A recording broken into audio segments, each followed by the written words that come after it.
Salut à tous, j'espère que vous allez tous bien.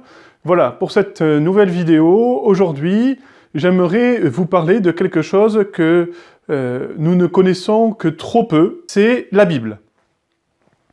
La Bible, ce petit livre-là, qui est pour nous un trésor. Alors, Bible, qu'est-ce que ça veut dire déjà? Peut-être que parmi vous, plein de personnes le savent. Bible, ça veut dire le livre. C'est pour ça qu'on appelle l'endroit où on range les livres une bibliothèque.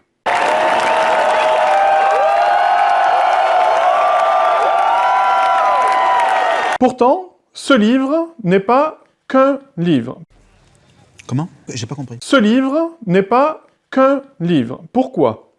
Premièrement parce que cet ouvrage est un ensemble de livres séparés en deux grandes parties, l'Ancien et le Nouveau Testament. Il y a d'abord tous les livres du Premier Testament ou Ancien Testament, et ensuite il y a les livres du Nouveau Testament. L'Ancien Testament, c'est la Bible juive, si on veut, toute la tradition juive dont nous avons hérité avec Jésus, qui lui-même était juif, et ensuite on a le Nouveau Testament, à partir de Jésus, des évangiles, et ensuite avec la naissance de l'Église primitive, de la première Église, avec les actes des apôtres, les lettres de Paul, etc., jusqu'à l'Apocalypse, qui est le dernier livre. Vous voyez, c'est une petite partie. Grosso modo, c'est 3/4 l'Ancien Testament, 1/4 le Nouveau Testament. C'est un gros livre, et peu de chrétiens, peu de catholiques surtout, ont lu la Bible. Et souvent, la Bible, on la connaît par oui dire, parce qu'on a appris au catéchisme, etc. Mais on en connaît bien peu de choses. On ne connaît que les grandes histoires, Abraham, Moïse, le roi David, la vie de Jésus et encore quelques extraits, sauf, voilà, quand on va à la messe, on entend aussi quand même pas mal d'extraits de la Bible.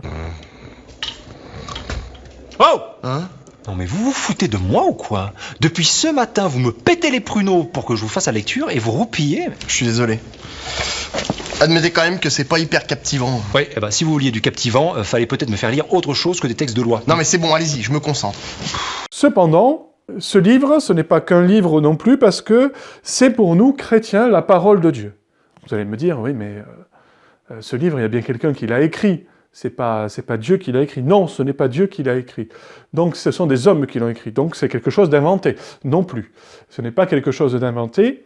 La Bible, c'est un travail entre Dieu et les hommes. Non pas que, comme le Coran, Dieu ait dicté à l'homme ce qu'il devait écrire, mais que c'est un travail entre l'homme et Dieu. On croit que Dieu, par son Esprit Saint, a inspiré les différents auteurs des différents livres de la Bible pour en faire sa parole. Et nous croyons que aujourd'hui, tout ce qui est dit dans cet ouvrage, eh bien, est parole de Dieu parce que inspiré de Dieu, non pas dicté, mais inspiré de Dieu. Et lorsque nous lisons, nous croyons de même que Dieu inspire notre interprétation, c'est-à-dire notre réception de ce que nous sommes en train de lire. Et c'est pour ça qu'en lisant la Bible, eh bien, on peut véritablement entendre Dieu qui nous parle. Jamais de la vie. Non mais je sens bien que vous essayez de me dire quelque chose, mais c'est de vous la phrase ou vous l'avez entendu ça? Entendre Dieu qui nous parle, c'est pas possible. Eh bien si, c'est possible.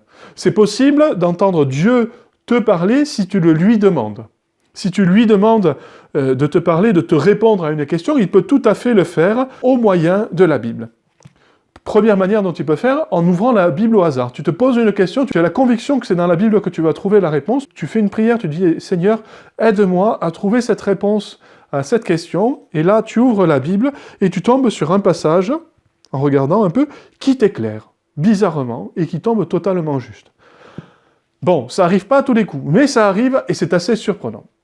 Le moyen le plus habituel d'écouter Dieu nous parler, c'est aussi de lire la Bible de manière habituelle, c'est-à-dire de prendre un livre, par exemple un évangile, ou alors les Actes des Apôtres, ou alors le livre de la Genèse, qui est un beau livre, mais il y a plein d'autres beaux livres que je vous conseillerai tout à l'heure, et de le lire en entier. Et à travers cette lecture, d'essayer de connaître la figure de Jésus, ou la figure de Dieu, de percevoir quel est son amour pour nous, pour toi, pour moi, et et ainsi aussi d'entendre ce qu'il a à nous dire, de voir que le Seigneur nous appelle surtout à accueillir son amour. Voilà, ça c'est la manière la plus courante dont il nous parle. Mais pour cela, il faut prendre la peine d'ouvrir ce livre-là.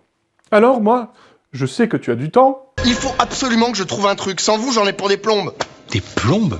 Mais vous savez pas lire. Bah ouais, du coup, faut que j'aille apprendre à lire, que je revienne, j'en ai pour des plombes.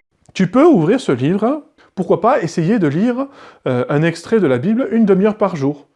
En lisant une demi-heure par jour, en une semaine, tu lis, par exemple, un évangile.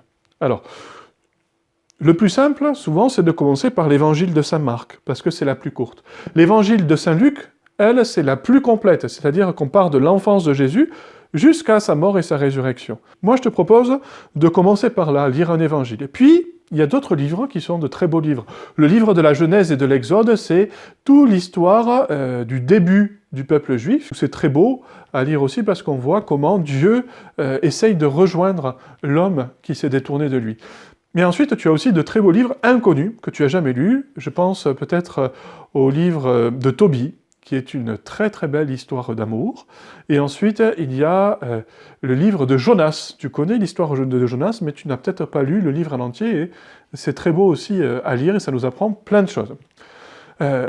Voilà, tu peux aussi lire, c'est très facile, les Actes des Apôtres, voir comment l'Église s'est développée après la résurrection de Jésus et comment elle est devenue ce qu'elle est aujourd'hui, petit à petit, guidée par l'Esprit Saint. Et tu peux lire aussi les lettres de Saint Paul, de Saint Jean, de Saint Pierre, etc. N'aie pas peur, voilà, d'ouvrir ce livre, de prendre même un quart d'heure, 10 minutes. Pourquoi pas, c'est pas grave, on a le temps. T'es pas obligé de lire la Bible en entier. Voilà, n'hésite pas à me demander des conseils si tu veux par message. Si jamais tu n'as pas la Bible en version papier, tu peux l'avoir facilement sur ton smartphone. Alors pour cela, il faut que tu télécharges l'application AELF. Ça s'affiche juste là. L'application aelf.org. Et dans cette application-là, tu as de nombreuses prières, mais aussi tu as la Bible. Voilà, cher jeune, n'hésite pas à écouter ce que veut te dire le Seigneur. Et n'hésite pas à mettre le Seigneur au cœur de ta vie. Tu peux toujours compter sur mes prières. N'hésite pas à m'écrire un message, à me confier tes intentions, à commenter, à liker, à t'abonner. Que le Seigneur te bénisse et qu'il te garde. Salut!